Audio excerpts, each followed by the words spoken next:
Hello students, welcome back to my YouTube channel. Last video में हमने complete किया था एक्सरसाइज 5.3 का क्वेश्चन नंबर 3। आज की वीडियो में हम एक्सरसाइज 5.3 के आगे के क्वेश्चंस को सॉल्व करना सीखेंगे। Now exercise 5.3 question number 4, how many terms of the AP must be taken to give a sum of 636।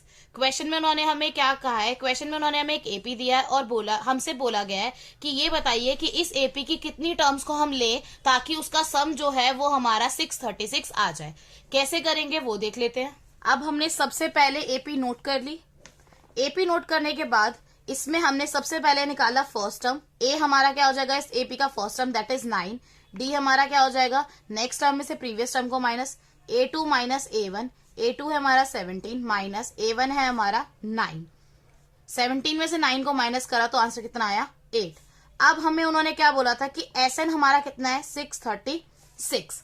ठीक है, हमें निकालना है एन। एन कैसे निकालेंगे? हमने लगाया एस एन का formula, that is n upon में 2 ब्रैकेट में 2a plus N minus 1 into d. S n की वैल्यू में दे रखी है 636 इज इक्वल टू एन हमें नहीं पता तो एन अपॉन में 2 ब्रैकेट में 2 इंटू ए है हमारा 9 plus N minus 1 into d है हमारा 8। 2 इक्वल टू के साइड डिवाइड में है तो दूसरा जाके हो जाएगा मल्टीप्लाई, तो हमने लिखा 636 multiply 2 is equal to n bracket में 2 9 द 18 प्लस 8 को n से मल्टीप्लाई करा तो आया 8n, 8 को माइनस 1 से मल्टीप्लाई करा तो आया माइनस 8।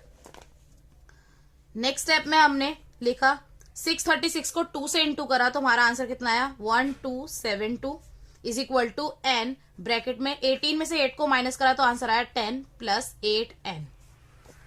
अब हमने ब्रैकेट ओपन कर लिया 1272 इज इक्वल टू एन को हमने 10 से इंटू करा तो आया 10n प्लस एन को हमने 8n से मल्टीप्लाई करा तो आया 8n का स्क्वायर।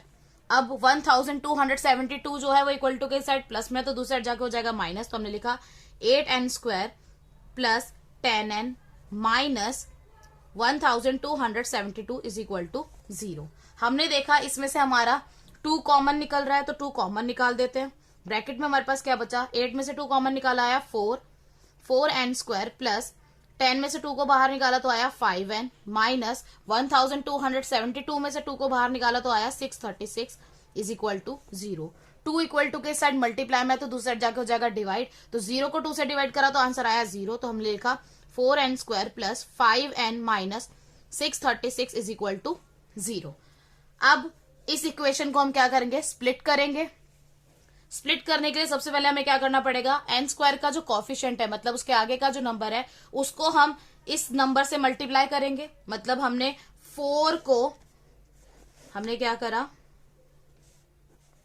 4 को हमने 636 से मल्टीप्लाई करा तो वो हमारा कितना आया 2544 आ गया। अब हम क्या करेंगे, अब हम दो ऐसे नंबर लेंगे जिसको मल्टीप्लाई करने पे आए 2544 और प्लस माइनस करने पे आए 5।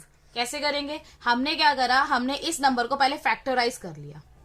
जब हमने इसको फैक्टराइज करा तो पहले 2 से गए 2 1 the 2 2 2 the 4 2 7 the 14 2 2 the 4 again 2 से जा रहा 2 6 द 12 2 3 द 6 2 6 द 12 अगेन 2 से जा रहा 2 3 द 6 2 1 द 2 2 8 द 16 अगेन 2 से 2 1 the 2 2 5 the 10 2 9 the 18 3 5 the 15 3 3 the 9 53 1 the 53।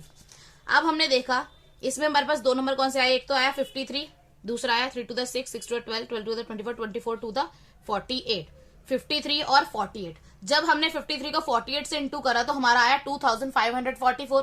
अब मैंने 53 में से 48 को माइनस करके देखा, जब मैंने 53 में से 48 को माइनस करा तो मेरा आंसर आया 5। तो हमारे पास दो नंबर कौन से हो गए 53 और 48। अब हमने लिखा 4n स्क्वायर, यहाँ पे साइन है प्लस तो हमने लिखा प्लस बड़ा वाला नंबर ले लिया 53n। अब क्योंकि हमें 53 में से 48 को माइनस करना है और यहाँ पे साइन प्लस का है तो हमें यहाँ पे क्या लगाना पड़ेगा माइनस, दूसरा नंबर लिख लिया 48n minus 636 is equal to 0। अब 4n स्क्वायर प्लस 53n में से हमने n को कॉमन निकाल लिया तो हमारे पास ब्रैकेट में क्या बचा 4n प्लस 53 माइनस इसमें से हमने 12 को कॉमन निकाल लिया, ब्रैकेट में हमारे पास क्या बचा 4n प्लस, क्योंकि हमने माइनस बाहर निकाला है तो यहाँ पे क्या हो जाएगा प्लस 53 इज इक्वल टू 0। अब हमारे पास दो टर्म हो गई, एक हो गई n माइनस 12 और एक हो गया 4n plus 53 is equal to 0। हमने लिखा n minus 12 is equal to 0, तो n हमारी कितनी हो गई, यहाँ पे 12 माइनस में तो दूसरे जाके हो जाएगा प्लस, तो हमने लिखा n इज इक्वल टू 12। दूसरे केस में हमने लिखा 4n plus 53 is equal to 0। यहाँ पे 53 प्लस में तो दूसरे जाके हो जाएगा माइनस, 4 मल्टीप्लाई में तो दूसरे जाके हो जाएगा डिवाइड। तो हमने लिखा n is equal to minus 53 upon में 4।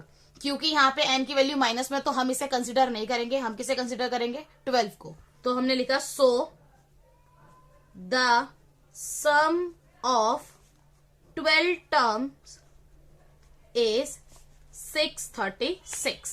Now question number 5. The first term of an AP is 5, the last term is 45 and the sum is 400. Find the number of terms and the common difference. Question में उन्होंने हमें क्या कहा है कि एक AP की फर्स्ट टर्म जो है वो 5 है, लास्ट टर्म जो है वो 45 है, सम जो है वो है 400। हमें कैलकुलेट करना है नंबर ऑफ टर्म्स कितनी है इस एपी में और कॉमन डिफरेंस क्या है। ठीक है, कैसे करेंगे वो देख लेते हैं। सबसे पहले हमने लिख लिया ए हमें कितना दे रखा था 5, लास्ट टर्म मतलब ए एन हमें कितना दे रखा था 45, एस एन की वैल्यू उन्होंने हमें दे रखी थी 400।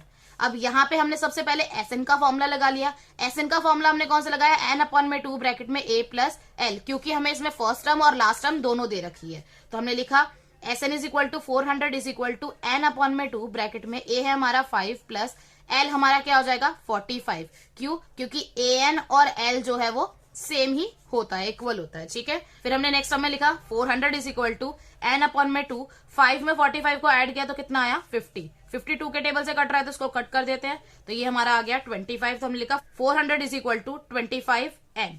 अब क्योंकि 25 इक्वल टू के साइड मल्टीप्लाई में तो दूसरे जाके हो जाएगा डिवाइड, तो हमने लिखा n is equal to 400 upon में 25।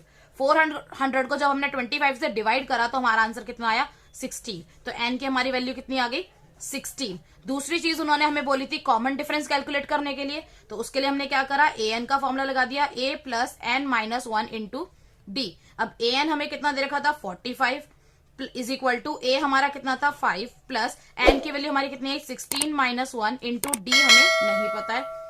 5 इक्वल टू के सेट प्लस में तो दूसरा जाके हो जाएगा माइनस, हमने लिखा 45 माइनस 5 इज इक्वल 16 में से 1 माइनस करा तो कितना आया 15 डी। अब हमने 45 में से 5 को माइनस करा तो आंसर आया 40 इज इक्वल टू 15 डी।